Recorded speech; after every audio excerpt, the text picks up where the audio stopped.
Hi there. Something occurred to me when I was out in the yard. I was fighting with the rose bush for a while, and then cutting a little tiny patch of grass that the previous owner thought was really essential to the aesthetics of the property. Are you kidding me? You know how hard it is to, you can't mow a small piece of grass. You got to like do it by hand.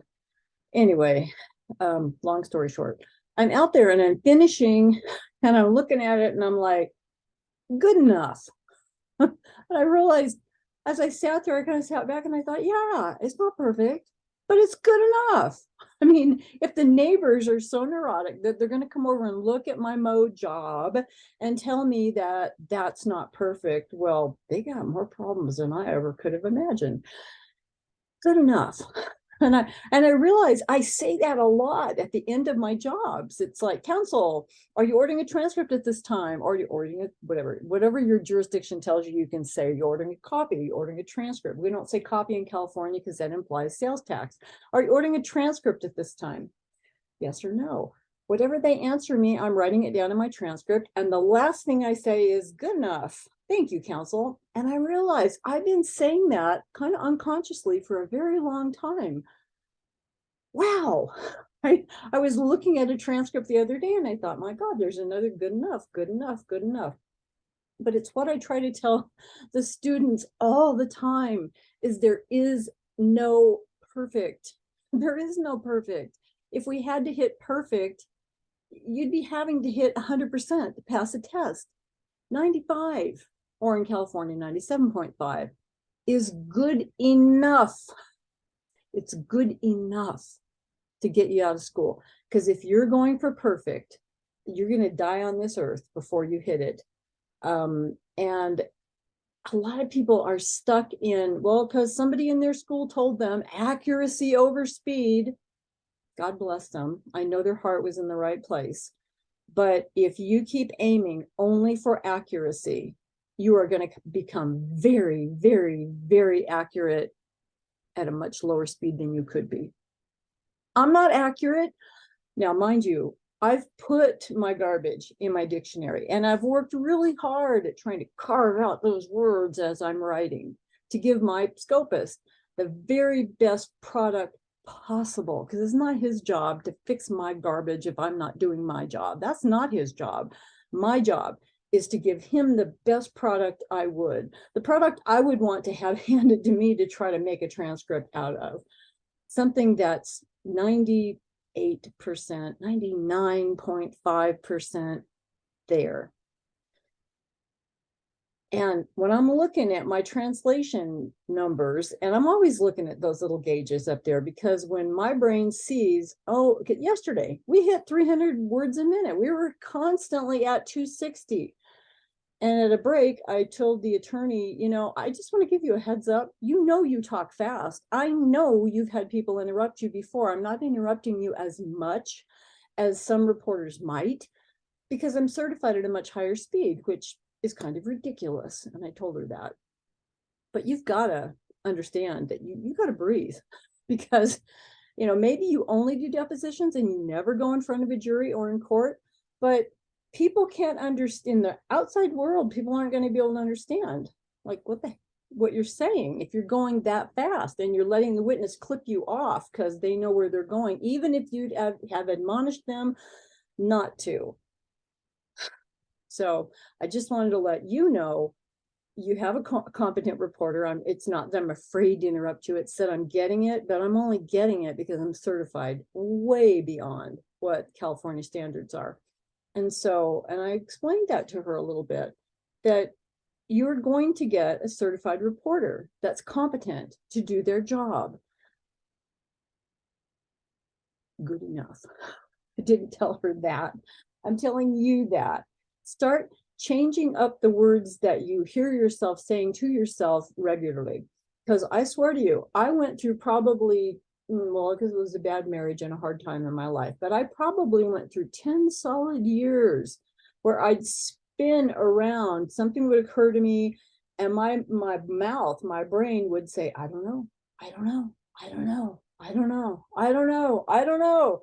And I couldn't find a solution. because I kept telling myself, I don't know, instead of maybe saying to myself, a solution is on its way. The solution is unfolding. This is transitory. This too will pass. You're in a journey and you're in now, and the next moment is now, and the next now will be different. But saying, I don't know, I don't know, I don't know, I don't know, kept me stuck in, I don't know. And so if you're constantly saying that wasn't good enough, I could have done better. Well, maybe you could have done better, but did you give it your best? Then that was my best for right now. And I'm getting better. Every moment I'm getting better. And I won't always see it and I won't always perceive it. I will believe it, because what you believe is what unfolds in front of your eyes as if you'd manifested it. Funny that. It's, people talk about manifesting things we don't have that we want. And what's really happening, because oh my gosh, it's a reflective universe.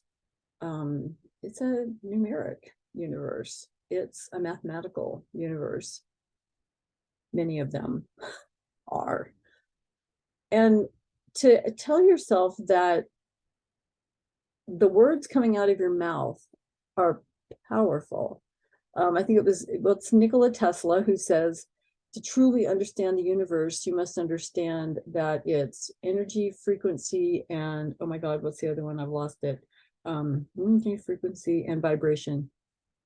That's it. That's the universe. Energy, frequency, and vibration. We are energy. When we speak, it's a vibration. It's also a frequency, because I could be talking to you like this, and that's one frequency and one form of vibration, or I could be talking to you like this, and it's a whole different state of being, and it's not an act, and it's not pretending. I actually felt that rising in my body. You'll feel it. When I tell you to go back and remember your why, and you drop into that feeling of, it fills up your whole body. Oh my God, I remember why I started doing this thing. For those of you reporters out in the field who are in that place of, I'm not sure I like this job anymore. It's hard. I work too hard. I'm being abused. All of those things. I'm not discounting it, because that was my journey for a very long time. And I happen to be a Taurus. And so I'm like persistent and tenacious. And it's like, don't tell me I can't. I'm not going to quit. And sometimes that's something you got to double down on if it doesn't come naturally to you, if you're not the little stubborn kid that's just gonna, don't tell me I can't. That makes great reporters also. But to just know that what you speak into existence, you speak into reality. You guys, you all know somebody in your life who's a Debbie Downer. Not sorry for all the Debbies out there and all the Karens and all that. But that person that is always got a glass that's half empty, that's nearly empty, that is always looking at the downside of everything, and also complaining that nothing ever gets better. It's always like this. It's always been like this. It's always going to be like this. Well, it is, because you're speaking it and being it into existence. And the universe is not punitive. It's not punishing you, and it's not going to reward you. It's only going to give you what you are. It's only going to give you what you are expressing. So express the good stuff. When I don't have my cup with me today, my thoughts become things. So choose the good ones. Be aware of your thoughts. Be aware of the ridiculous things that we say to ourselves on an unconscious basis.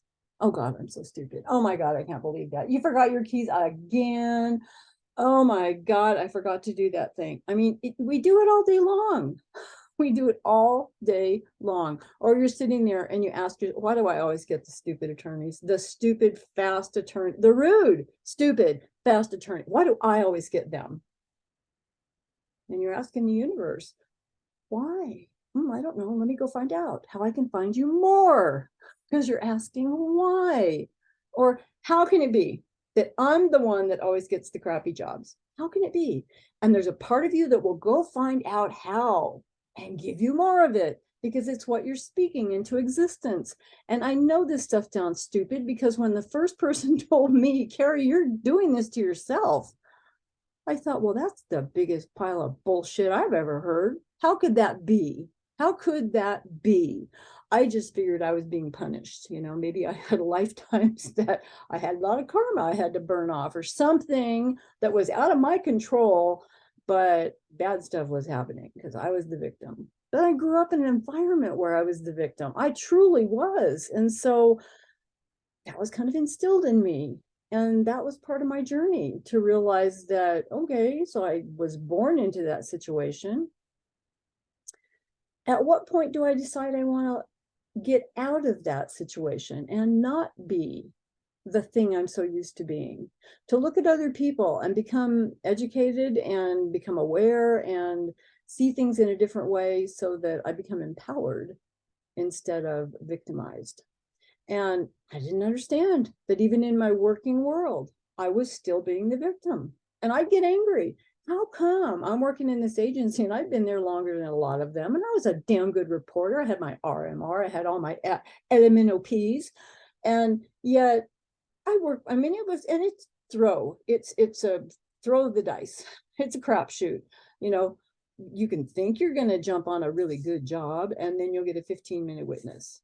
You can think you're going to get on a really crappy job, and oh my God, where'd all these other attorneys come? This is an 0 and 6, and the witness is from heaven, and the attorney doesn't understand what they're saying, so they're going really slow, and it's like a gift from the ethers. And then down the hall in the other conference room is me bitching because I'm being victimized, and I'm working my ass off down here, and I will make half as much as that other reporter. Why is that? Why are the bad things happening to me? Because you keep speaking it into existence, Carrie. You keep saying that's what happens, and you keep asking, how can this be happening to me? It would take me 20 years to run into somebody who said, there's this amazing thing. Don't do affirmations anymore, because affirmations don't work if there's any part of you that doesn't believe they're absolutely true already. Can't speak them into being true if there's any part of you that doesn't really believe it 100%. He said, do affirmations. And you can look it up go to YouTube and type in affirmations, and there's a guy that's written a whole book on it. It's amazing. And it's what Edison and Einstein used to do. They would ask their brain for the solution, or they would ask, how can it be so easy to find a solution to this problem? And there's a part of you that says, well, it's not, or you would have done it already. Shh, we're not talking to you. We're talking to the other part of you that is seeing everything. It's processing 2 million bits of information per second. It's going to figure out how it could be so easy and start reflecting it back to you. And if you keep saying the how could it be in a positive way toward a thing that you want, you're going to get it. I'm stubborn, and it took me a long time to really see that I was the one that was creating what was being presented to me. And when my thinking started changing, even when I didn't see the results, I just kept at it, and I kept at it. I wanted to be more aware of, I'd hear myself say it and I'd catch it and I'd say, no, you're going to get exactly the job that you need to get today. For whatever reason, it's exactly where you're supposed to be today. And there's no resistance, and there's no frustration, there's no anger. There will be something you'll get out of that job, or you're the one that needs to be in that job because they need whatever it is you bring to the table. Who knows? But you're exactly where you need to be today. And I did that. It took probably 6 months of constant, every single, that's faith, in believing in the thing you have no evidence of in front of you every single day. Faith, repetition. Your brain learns by repetition. That part of you that creates what reflects back to you learns by repetition. You're telling it who you are and the world that you want to live in and the reality that you want reflected back to you. And so doing all those good things, saying the affirmations you think you can believe in, being the best version of you possible, being kind to other people, watching what you say to other people. Is it kind? Is it true? Is it necessary? Okay, go ahead and say it then. It's a conscious awareness. As you become more aware of the automatic things you're doing in your life, your whole life is going to change because you are going to be the one changing it, switching up how you think. So I wrote down a couple of the things that I realized that I say repetitively, kind of unconsciously now. I'm constantly saying, that was good enough. As it was. How could it be not good enough? It's good enough. And then I got this. Sometimes I have to tell myself, I got this. I got this. I got the skills. I got the experience. I got the practice. I got the know-how. I got this. They're lucky to have me today. They really are. And the last one that I realize I say all the time, and it's one of the things that really changed everything about me totally loving my career from the inside out, was every single day I say, God, I love what I do. I love this job. I love what I do. And to me now that extends over into, I love the steno. It pays the bills. I love the hypnotherapy. It feeds my soul. I love what I do. Have a great day.